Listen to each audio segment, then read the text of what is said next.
ఎక్కడైనా మానవ సమాజంలో ఒక సర్వే జరిగిన జనగణన జరిగిన ఎందుకు జరుగుతుందంటే ఆర్థిక సామాజిక రాజకీయ స్థితిగతులను తీసుకొని ఆ ప్రభుత్వం ఏ దేశంలో ఉన్నా ఏ ప్రపంచంలో పథకాలను అమలు చేస్తుంది. అది ప్రధానంగా చేసేది. ఈ దేశంలో ఫస్ట్ 2 కేంద్ర పార్టీలు ముద్దాయిలు సార్, మనం ఒప్పుకోవాలి. రాజ్యాంగబద్ధంగా కేంద్రం ప్రభుత్వమే అవి జనగణన చేయాలి. మొదలు కాంగ్రెస్ చేయలేదు. ఈ 50 ఏళ్ళలో కూడా ఎప్పుడు కూడా ఈ దేశంలో ఎంత దౌర్భాగ్యం అంటే సార్ మీరు వినాలే, ఈరోజు కుక్క లెక్కలు, పందుల లెక్కలు, పులుల లెక్కలు, యానిమల్ సెన్సస్ జరుగుతుంది సార్. సేమ్ ఎవ్రీ 10 yearsకి ఒకసారి యానిమల్ సెన్సస్ కూడా జరుగుతుంది. ఆ యానిమల్ సెన్సస్ జరిగినప్పుడు యానిమల్ సెన్సస్ మనకు వస్తుంది, పులులు ఎన్ని ఉన్నాయో కూడా వస్తుంది.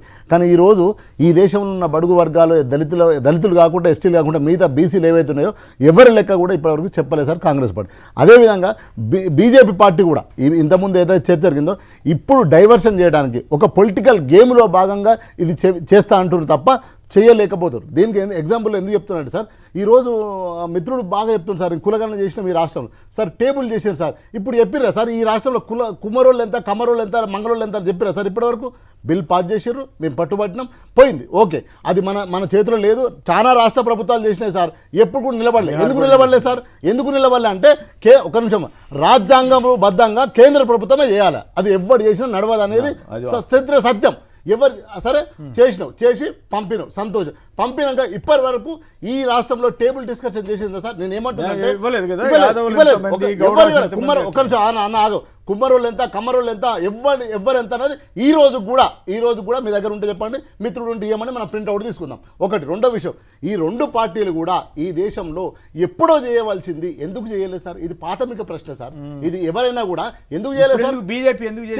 BJP politics. ఇప్పుడు బీహార్లో కులం పంచాలి సార్, ఎందుకంటే అక్కడ సామాజిక ఉద్యమాలని, సామాజిక నేపథ్యం ఉంది. ఆ 2 పార్టీలు కూడా ఒక సామాజిక వర్గాలకు సంబంధించింది. అది ఆర్జేడీ కావచ్చు, జేడీ కావచ్చు.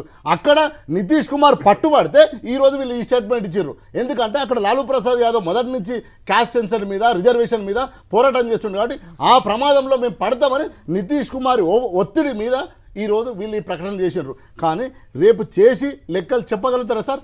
ఈరోజు ఈ రాష్ట్రంలో చెప్పినారా సార్? ఇప్పటి వరకు బీజేపీ ప్రభుత్వం ఎన్నడన్నా పాజిటివ్గా మాట్లాడిందా సార్? కుక్క లెక్కలున్నాయి, పందుల లెక్కలున్నాయి, పులుల లెక్కలున్నాయి, సింహాల లెక్కలున్నాయి. ఈ దేశంలో బతుకుతున్నవాడు, మాట్లాడుతున్నవాడు, ట్యాక్స్ కడుతున్నవాడు, ఈ నిర్మాణంలో ఉన్నవాడి లెక్క చెప్పాలని తేలాలి కదా సార్?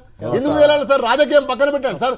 నీ హిమోగ్లోబిన్ ఎంత ఉంది, నీ హెచ్పి ఎంత ఉంది, నీకు ఏముంది, నువ్వు ఇవ్వాలి కదా. నువ్వే కదా నా తండ్రివి. ప్రభుత్వం అంటే నా డయాగ్నోస్ జరగాలి కదా. ఎందుకు ఇవ్వాలి సార్? ఈ 2 ప్రభుత్వాలు చెప్పారు. మీరు చిన్న లైన్ తోటి నేను అనేది కంక్లూడ్ చేస్తాను. మరి మీరు సమగ్ర కుటుంబ అది పక్కన పెట్టా,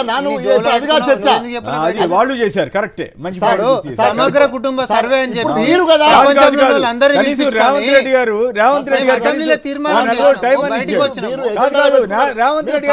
టైం అని ఇచ్చాడు. మీరు కొమ్మనిపోద్దని చెప్పి కామారెడ్డి డిక్లరేషన్ ఏమన్నారు? మేము బీసీ జనగణన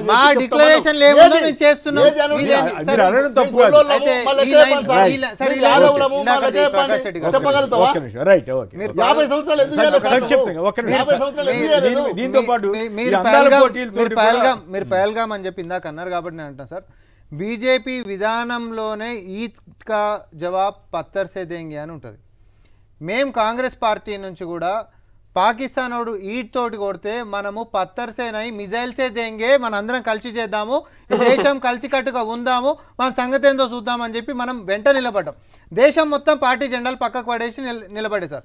దాని మీద కూడా ఎంతైతే దృష్టి పెడుతున్నారో ఇంకా పెట్టాల్సిందిగా, అదేవిధంగా కులాల మీద కేవలం రాజకీయాలకి, బీహార్ ఎన్నికలకి పరిమితం కాకుండా నిజంగా చిత్తశుద్ధితో చేయాలని చెప్పి కాంగ్రెస్ పార్టీ డిమాండ్ చేస్తుంది. ఫైనల్ గా చెప్పండి, ఈ మిస్ వరల్డ్ పోటీలతోటి బ్రహ్మాండంగా హైదరాబాద్ ప్రతిష్ట పెరిగిపోద్దా, తెలంగాణ ప్రతిష్ట?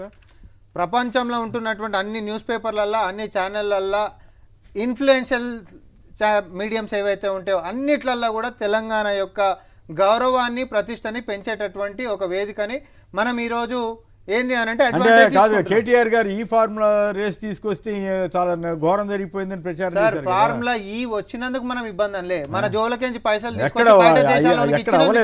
అవ్వలేదు కదా, బయట దేశాలకు ఇచ్చినందుకు ఇచ్చినాం. అదే అయితే ఉంది.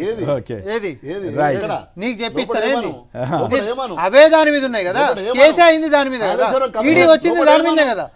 ఒక నిమిషం, ఈడీ వచ్చింది దేని మీద? ఫైనల్ గా పెట్టుబడులు భారీ ఎత్తున వస్తాయా? మనము దేశ సరిహద్దులు దాటి తెలంగాణ ఖజానాని మందికి పెట్టేటటువంటి దాని గురించి కాదు, తెలంగాణ పరపతి పెంచేటటువంటి విధానంగా మిస్ వరల్డ్ మేము చేసేది మనం కూడా ముందుకు పోతా ఉన్నాము. వేరే దేశాలలో అనుకుంటా కదా. మనం ఎందుకు డబ్బులు ఇస్తాం సార్? వాళ్ళే మన కాడికి వస్తారు, 200 ఉల్టా మనకు పెట్టుబడులు వస్తాయి, 200 కోట్లు ఖర్చు పెడుతున్నారంట కదా. ఉల్టా మనకు పెట్టుబడులు వస్తాయి. రైట్. ప్రకాష్ రెడ్డి గారు ఒక మాటలో చెప్పండి, మీరు మిస్ వరల్డ్కి మట్టి తీయరే. ఈ మిస్ వరల్డ్ పోటీల్ని అనుకూలమా వ్యతిరేకమా? సార్ ఇప్పుడు రాష్ట్ర ప్రభుత్వం నిర్ణయం తీసుకుంది సార్, అనుకూలం వ్యతిరేకం కానీ, కాకపోతే ఈ రేసులు ఆ రేసులు ఈ రోజు ఉన్న పరిస్థితులలో ఈ దేవాలయాలలో ఇక్కడక్కడ పెడుతున్నారు. వాళ్ళు ఎందుకు పెడతారో రిజల్ట్ వచ్చినాక చూద్దాం, కానీ వాళ్ళు బయటకు వచ్చినాక అది టూరిజం బాగా పెరుగుతుంది, తెలంగాణ టూరిజం పెరుగుతుందని చెప్తున్నారు. కానీ తెలంగాణ టూరిజం పెరుగుతుందా పెరగదా చూద్దాము.